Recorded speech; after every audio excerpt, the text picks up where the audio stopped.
What's up, what's up, what's up? It's your man ChazzEllis once again. And if you're watching this video, you probably just got through slamming your phone on the ground, screaming into it, and getting mad because somebody told you that you can't get a high value man now that you have children. Then you probably got up a little bit, wiped your tears away, and listened to the next video where somebody told you that you were a queen and any man that couldn't accept your children was a weak little boy. Now you're looking for some strategy. I'm gonna keep it a buck with you. Having kids is going to make it a lot more difficult to find a high value man, but it's not impossible. So if you follow these strategies that I'm about to show you, you can not only find a high value man, but you can attract one and keep them. Step one is to evaluate. A lot of y'all don't even know whether or not you want a high value man. You just think you do because other people say that's the thing to get nowadays. You like, I do want a man that's making 6 figures.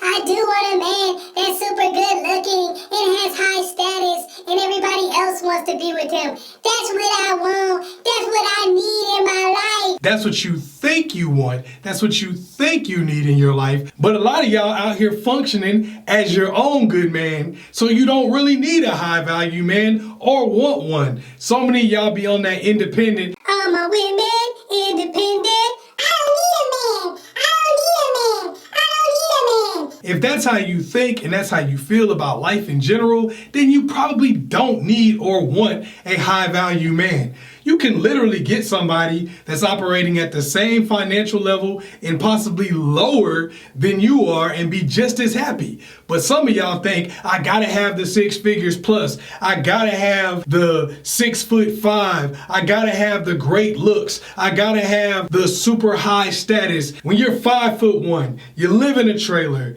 you're broke as hell, making $20,000 a year. You don't need all of that in most cases, but you think you do because that's what people are talking about now, and you're using that as a measuring stick for who you are. But for those of you who do know that you want a high value man and need a high value man, these strategies will work for you, but you gotta start by evaluating. If you want to get high value, you gotta present high value. Check out Mastering Attraction. Click the link below. The next step is to dismiss the hype. It's really easy to get down on yourself and start believing that nobody wants single moms, which isn't true because we see people like Black China out here getting high value men. We see all types of other single moms getting high value men, from celebrities to billionaires in some cases, like Mariah Carey and some of these other women. They're getting super rich, high value dudes. So that means that somebody does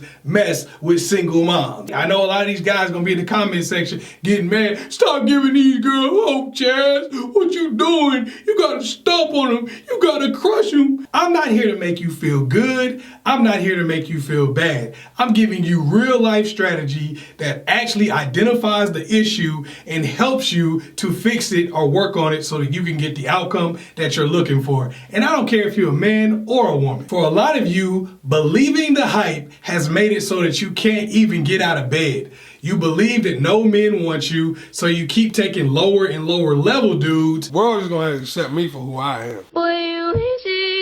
And causing yourself to pick up more baggage that's going to make it even more difficult to get a high value man going forward, or even a medium value man going forward. All that's going to be left for you is bottom of the barrel, bottom scrapers. I throw 100 on a hoe. You ain't got nothing. You ride the bus and you're living in my damn basement. Low level dudes who will date anybody. The third step to getting a high value man, even when you have kids, is embracing the real. A lot of y'all just want a pep talk. Yo, queen, you're beautiful, you're wonderful, you're smart. And any man who doesn't recognize how beautiful and how amazing you are is a fuckboy. He's a little boy. He's a child. He's weak. If he doesn't want to spend his time, money, and resources raising another man's seed so that he can go on to be successful, even at cost to himself and his own future children, that man is a buster. Clearly that's fake. And some of y'all need to embrace that to feel good about yourselves, but it doesn't actually help you. You gotta be real with yourself. A person is going to do what's best for them, just like you're trying to do what's best for you. This is why you want someone who is high value. This is why you want somebody who is financially stable. This is why you want somebody who has all of the things that other people want. This is why you want that, because it's best for you. It's best for your children. Duh. He's trying to do what's best for him and his children or his future children. But once you embrace that real and you understand that a person's not bad because they don't want to do what you want them to do or what's best for you, then you can start working strategies to let them see that what's best for you is actually best for them. That's sales. You're selfish. You're bitter. Deadbeat baby daddies. Sucking off of society. Using guys. I'm not the one saying this stuff, but you know you heard it before. Let's keep it a buck. All right, everybody's heard these things, and this narrative is already out there in the world. Now, we can get mad at people. We can throw insults back. Well, then they must be a little boy if they think that. They must be a fuckboy if they think that. I know that might make you feel better, but what did you really solve? No, you actually have to change the narrative so that it works for you. How about you get cool with your baby daddy? How about you get to a point where you're not telling everybody that he's broke and that he's a deadbeat? This will help you because nobody wants to raise a deadbeat's kids. Nobody wants to raise a broke loser's kids. So what you're telling them is, hey, I got pregnant by Pookie and Ray Ray, Chad and Tyrone, or whatever y'all want to call them. And now I want you, Greg from accounting, or whatever we call him, to raise Chad and Tyrone's kids. How do you think that makes that other person feel? Of course they feel disrespected. Of course they feel like they're getting the short end of the stick. So why don't you stop telling people how bad your baby daddy is and how much of a deadbeat he is, and you'll be surprised how much people start thinking that they actually have something to live up to and that you actually made good decisions in the past. Telling people how messed up everybody else treated you doesn't generally make them feel sorry for you. It makes them feel like you're stupid. Bitch! I'ma do you exactly like they did. And I appreciate you for putting all those posts on Facebook, because that let me know exactly what I needed to say to get in the draws. I'm not trying to make you feel bad, but I'm just telling you the truth. Stop it with the sob story. Nobody's ever helped me. I've been alone my whole life. All my life I had to fight. Don't make it seem like somebody's got to come in and start taking care of your kids right away. Oh, you gonna be pulling daddy duties. What are you talking about? They just wanted to date you and get to know you. They don't want to start dating your kids, raising your kids right away, because you know how they say, if you date me, you got to date my kids. Nobody wants to date your freaking kids. People want to get to know you before they even want to become a part of your kid's life. Otherwise, why wouldn't they just be picking up kids off the side of the road and adopting them? You're not doing that. So clearly, people take on other people's children because there's a person that they like attached to them. Otherwise, your ass would be adopting kids and there wouldn't be any kids in orphanages. So we know that that's not what people are doing. So don't expect somebody to just want to freely adopt your kid and start taking care of them right away. Show people that you can actually take care of your kids. Not your ex-boyfriend, not your ex-husband, but you. You actually have the wherewithal and the ability to take care of your own kids. I know, maybe a shocking thing for some of y'all, but show people that you can actually do that. Show people that not only can you take care of your kids, but you can also take care of a household. You can also take care of them. If you're not able to do that, why wouldn't they get somebody who doesn't have kids? It's going to be up to you to fight against these stereotypes. If you don't, you're going to be left behind. I'm black. I understand stereotypes, all right? I get it. And I know a lot of people go around complaining about them all the time. Why they got all these stereotypes? Why they gotta treat us like this? Yeah, it sucks. I totally understand. I get it.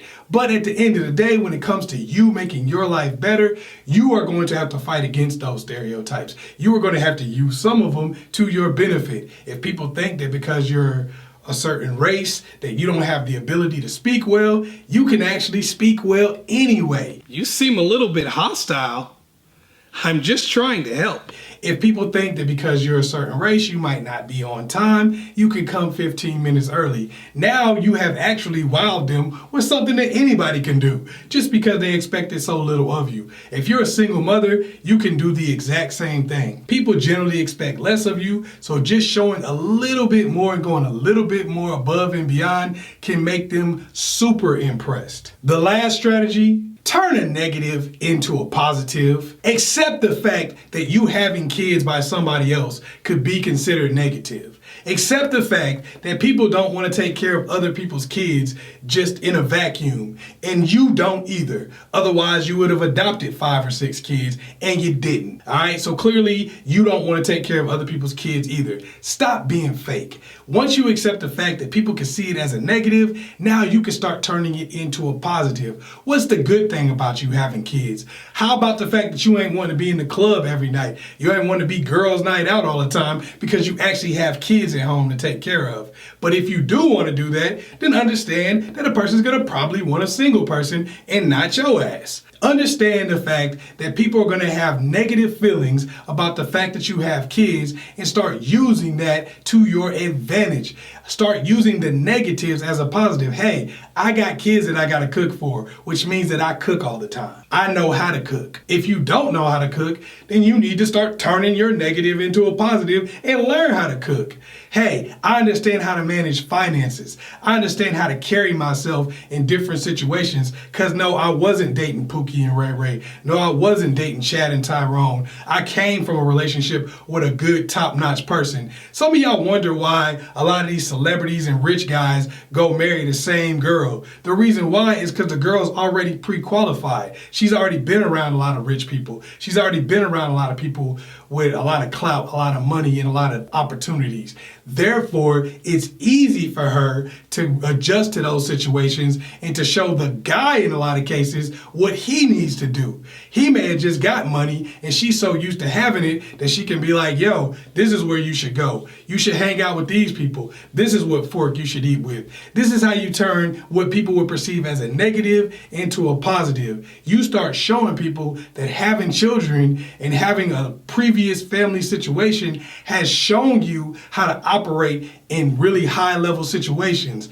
That's going to get you high level dudes. All right, it's your man ChazzEllis. Make sure you like and subscribe and share this video with somebody else. Also, make sure you go to ChazzEllis.com. Check out some of my premium videos where I break down even more game. It's your man ChazzEllis. Peace.